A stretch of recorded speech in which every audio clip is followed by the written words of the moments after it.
वसुदेवसुतं देवं कंसचाणूरमर्दनं देवकी परमानन्दं कृष्णं वन्दे जगद्गुरुं मूकं करोति वाचालं पङ्गुं लङ्घयते गिरिं यत्कृपातमहं वन्दे பரமானந்தமாதவம்.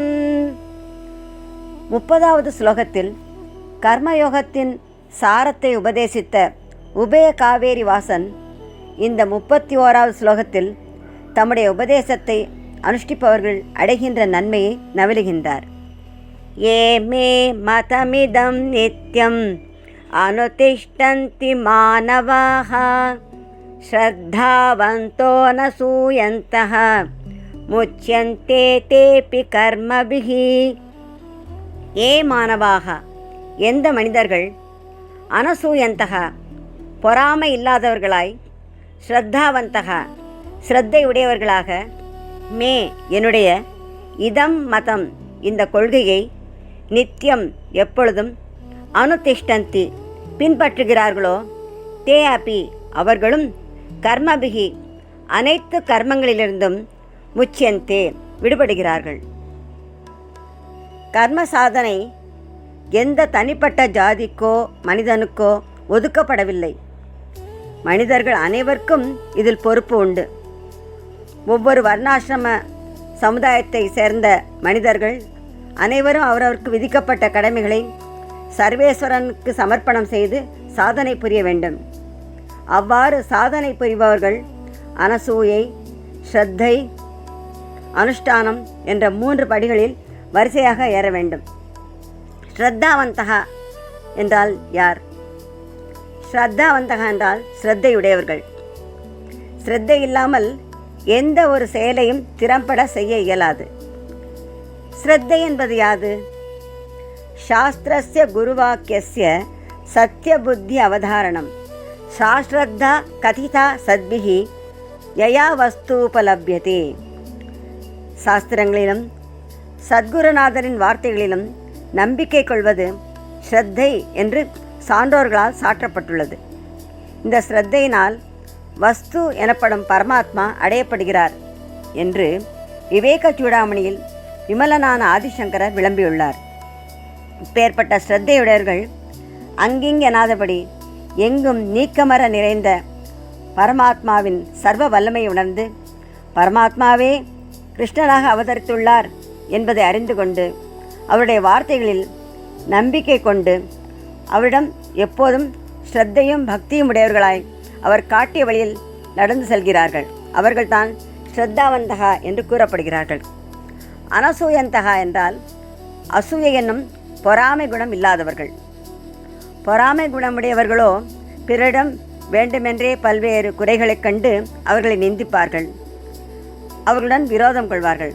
ஆனால் அழுக்காறு என்ற பொறாமை இல்லாதவர்கள் யாரையுமே நிந்திக்க மாட்டார்கள். எல்லோரும் நன்றாக வாழ வேண்டும் என்று எண்ணுவார்கள். அவர்கள்தான் எந்த சாதனையும் செய்ய தகுந்தவர்கள். அதனால்தான் இதம் து தே குஹ்யதமம் பிரவக்ஷ்யாமி அனசூயவே. அசூயையற்ற அர்ஜுனா, உனக்கு இந்த மிகவும் இரகசியமான யோகத்தை எடுத்துரைப்பேன் என்று 9வது அத்தியாயமான ராஜவித்யா ராஜகுஹ்ய யோகத்தில் ராஜீவலோச்சனன் கூறியுள்ளார். ஒழுக்காராக கொள்க ஒருவன் தன் நெஞ்சத்து அழுக்காறு இல்லாத இயல்பு. ஒருவன் தன்னுடைய மனதில் பொறாமை இல்லாமல் வாழும் இயல்பை தனக்கு உரிய ஒழுக்க நெறியாக கொண்டு வாழ வேண்டும் என்று பொய்யாமொழி புலவரும் புகன்றுள்ளார். மே மதம் என்பது யாது? இங்கு மதம் என்பது சைவம், வைணவம் போன்ற சமயங்களை குறிக்கவில்லை. மதம் என்றால் கொள்கை. உபனிஷத்துக்களில் கூறப்பட்ட உயர்ந்த கருத்துக்களையே உலகளந்த உத்தமன் உரைத்துள்ளார். நித்தியம் அனுதிஷ்டந்தி என்று கூறப்பட்டது. ஸ்ரத்தையுடன் கூடியவர்களாய் அழுக்காரை அகற்றி அஸ்வத்த நாராயணன் உபதேசித்தபடி எல்லா கர்மங்களையும் செய்து எப்பொழுதுமே பகவானிடமே அனைத்தையும் சமர்ப்பிக்கின்றார்களே அவர்கள்தான் நித்தியம் அனுதிஷ்டந்தி என்று கூறப்படுகிறார்கள். வாழ்க்கையாகிய கப்பலின் திசையறி கருவியாகிய மனம் எங்கும் நிறைந்த எம்பெருமானையே எப்போதும் நோக்கி நிற்குமாகில் ஆபத்து வராமல் காக்கப்படும் என்று பகவான் ராமகிருஷ்ண பரமஹம்சரும் பகிர்ந்துள்ளார். தேபி முச்சியந்தே கர்மபிகி, அவர்களும் கர்மங்களிலிருந்து விடுபடுகிறார்கள் என்று கூறப்பட்டது. காரொளி வண்ணனின் கொள்கையை பின்பற்றி நான் கர்த்தா என்ற எண்ணம் இல்லாமல், செய்யும் செயலிலே பற்றில்லாமல், யாரிடமும் பொறாமை கொள்ளாமல் ஸ்ரத்தையுடன் கர்மங்களை செய்பவர்கள் பிறப்பு இறப்பு என்ற சம்சார சக்கரத்தில் சுழல்வதற்கு காரணமான கர்ம பந்தத்திலிருந்து விடுபடுவார்கள். ஏ மே மதமிதம் நித்யம் அனுதிஷ்டந்தி மானவாஹ ஸ்ரத்தாவந்தோ ந சூயந்தஹ முச்யந்தே தேபி கர்மபிஹி. தன் கொள்கையை பின்பற்றுபவர்களுக்கு ஏற்படும் பயனை 31வது ஸ்லோகத்தில் கூறிய கோகுல பாலகன் தம் கொள்கையை ஏற்காவிட்டால் ஏற்படுகின்ற தீமையை பற்றி 32வது ஸ்லோகத்திலே கூறுகின்றார்.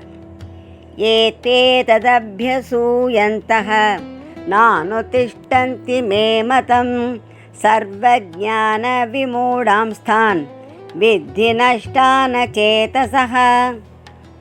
ஆனால் எந்த மனிதர்கள் அபியசூயந்தகா பொறாமையுடையவர்களாய் என்னிடம் குறை காண்பவர்களாக என்னுடைய ஏதத் இந்த மதம் கருத்தை அனுதிஷ்டந்தி ஏற்று நடப்பதில்லையோ, தான் அந்த அச்சேதசக மூடர்களை சர்வஜான விமூடான் முழுமையான ஞானமில்லாதவர்களாக என்று, நஷ்டான் சீரழிந்து போனவர்கள் என்றும் வித்தி அறிந்து கொள்வாயாக.